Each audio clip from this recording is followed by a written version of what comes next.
there, and welcome back to Embracing Amazing with your host, Kayla Rollins. Today we're here with Victoria from More To Love. It's so awesome to have you, Victoria. Thank you for being here. It has been a few months since I've seen you. What have you been doing with yourself? Well, I do work full-time as a registered nurse in mental health, so... That must be a tricky field. Tell me a little bit more about that.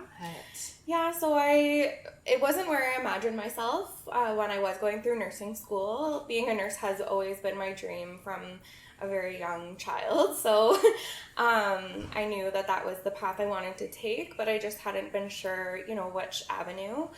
And then when I got into mental health on the inpatient units, I just fell in love with, caring for people that are at their most vulnerable states, being able to, provide a safe space for people to be themselves and to share, some of their most vulnerable thoughts.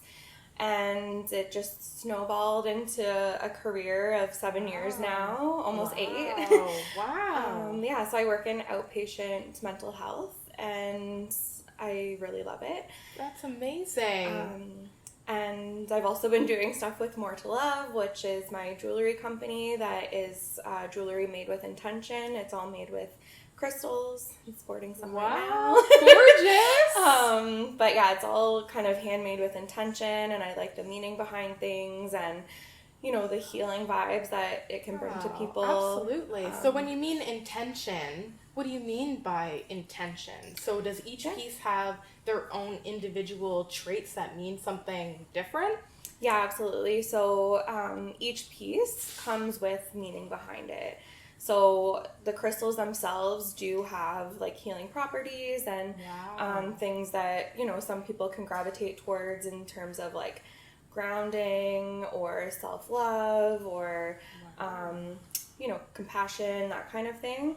And then I also kind of create my own messages behind the pieces using my own spiritual background that's a bit newly established, but I do work with like tarot cards and divination tools, and I really believe in like spiritual healing, like soul healing, along with like the mind and body. That's amazing. Yeah. So do you use your experiences from working in the mental health field to help, those intentions into your jewelry? Definitely, yeah. Yeah? I love when I'm doing markets or when people even just see my pieces, and then I've like intentionally created the packaging to have the meanings on there, or just, what my thoughts were while I was creating the pieces, like the Hamza, for example, or the evil eye symbol, just what I symbolize that as. And I find people that are on their own healing journey or have had their own mental health struggles really connect to that. And I have taken that from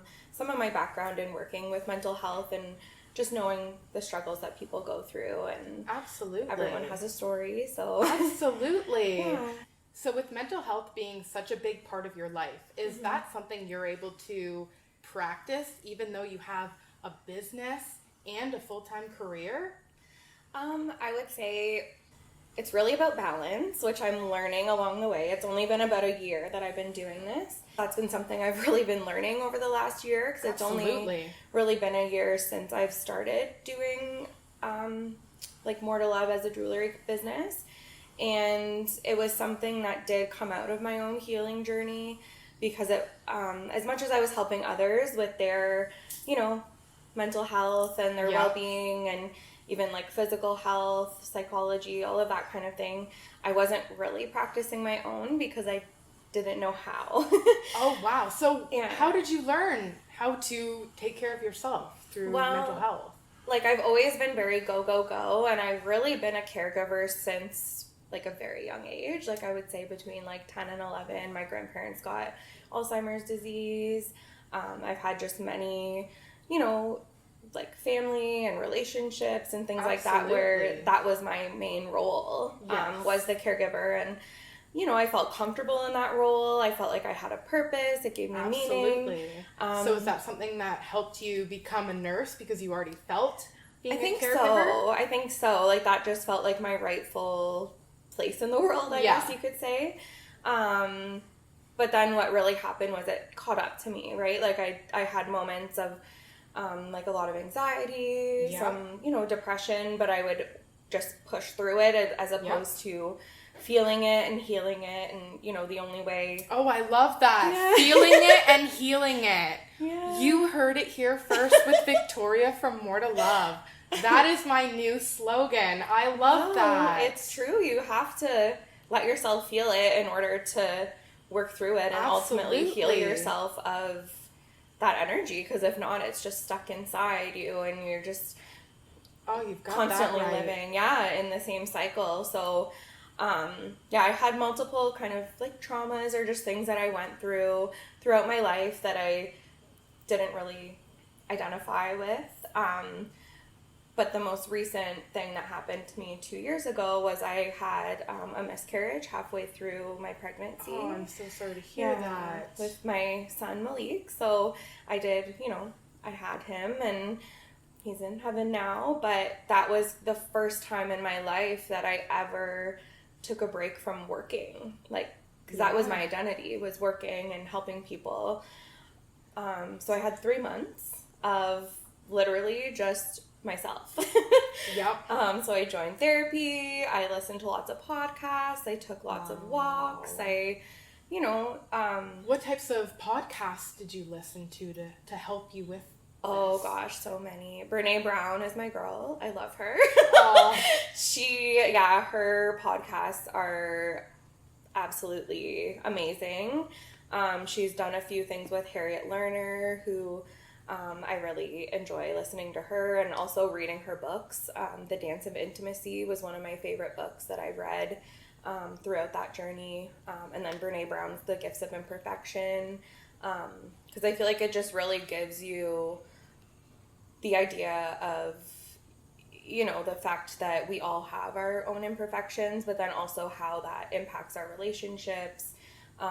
Absolutely. Yeah. And then like The Body Keeps Score is a very, very good book I recommend that is about trauma and like kind of how your body reacts to it and what I just said, how you have to feel it to heal it. Absolutely. Absolutely. Yeah. Wow. So then it was during that time that I was like, you know, we were also in the heat of COVID, so it was quite isolating. And I just decided that I was like, you know, I'm going to start practicing spirituality in a different way. I went to Seven Sisters downtown London. Wonderful. Straight there. You know, got my first tarot deck, got my first pendulum, learned a little bit about spirituality. And then it kind of just snowballed from there, like my healing journey. And then the jewelry just came with it, I guess. That's amazing. Yeah. So you've really done a lot in this last little bit then. Yeah, I'd like to say, it was really all just a part of my healing journey and kind of happened naturally with like the chain of events and aligned. Absolutely. Yeah. So where do you see yourself in 5 years? Do you hope to continue More To Love? Do you see it going in the same path? I do.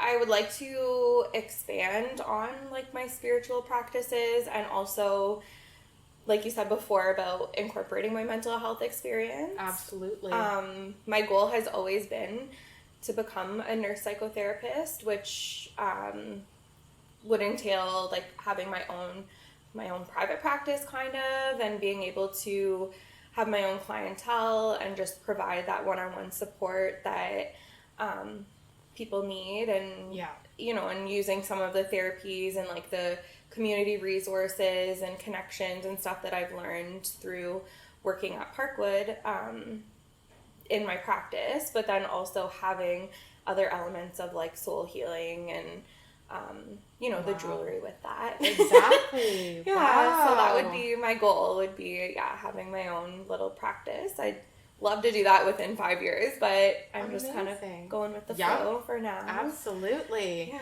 And where do you see yourself in about 1 year? How about that? Well, I am newly pregnant again. Oh, congratulations. So, thank you. Yeah, so I'm pretty excited about that. It's really also given me the perspective about balance that I was saying before, because I was doing a lot with working full time and then doing multiple markets, and it almost became not a chore, but just something where I would work all day, and then because I was so tired, I would have to force myself to create, which I love creating, and I never want that to become that image in my mind. But when it's with intention, it means something. Exactly. So I have to be in the right mindset for that, and so that's kind of what I told myself, was that it's okay to take a break. Absolutely. It's okay to take a break. Yes, it's okay. Yes.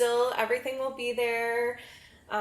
You still have your community, which I'm so grateful for, meeting people in the small business community. It's been incredible. Absolutely. I just had no idea about this whole other world of like people and like empowering women, and just,